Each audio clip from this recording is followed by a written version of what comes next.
నా పొలంలో కూడా మొలకలు వచ్చాయి. ఏ ఇది ప్రస్తుతం బిఎస్ఎన్ఎల్ రియాక్షన్. జస్ట్ బిఎస్ఎన్ఎల్ కే కాదు, ఆ కంపెనీ ఫ్యాన్స్ అండ్ ఫాలోవర్లు కూడా సేమ్ రియాక్షన్ అన్నమాట. ఎందుకంటే 17 ఏళ్ల తర్వాత మళ్ళీ ఆ కంపెనీకి లాభాలు వచ్చాయి.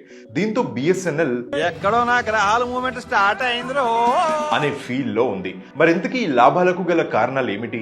బిఎస్ఎన్ఎల్ కి ఎంత లాభం వచ్చింది? ఈ వీడియోలో తెలుసుకుందాం. ప్రస్తుత ఫైనాన్షియల్ ఇయర్ అంటే 2024-25 ఫైనాన్షియల్ ఇయర్ కు సంబంధించిన మూడో త్రైమాసిక ఫలితాల్లో బిఎస్ఎన్ఎల్ కు 262 కోట్ల ఆపరేషనల్ ప్రాఫిట్ వచ్చింది. Innovation, aggressive network expansion, cost optimization and customer centric service కి సంబంధించి ఇంప్రూవ్మెంట్స్ చేసుకోవడం వల్ల ఇది సాధ్యమైందని సంస్థ వెల్లడించింది. ఖర్చులు తగ్గించుకోవడం వల్ల అంతకు ముందు ఏడాదితో పోలిస్తే 1800 కోట్ల మేరకు నష్టాలను తగ్గించుకున్నట్లు తెలిపింది. నేషనల్ వైఫై రోమింగ్, మొబైల్ యూజర్ల కోసం బై టీవీ, ఎఫ్టిటిహెచ్ కస్టమర్లు అంటే బ్రాడ్బ్యాండ్ యూజర్లకు ఐఎఫ్టీవీ మొదలైన సౌకర్యాలు కల్పించడం బిఎస్ఎన్ఎల్ గాడిన పడడానికి కలిసొచ్చిన అంశాలని ఆ సంస్థ ప్రతినిధులు చెబుతున్నారు.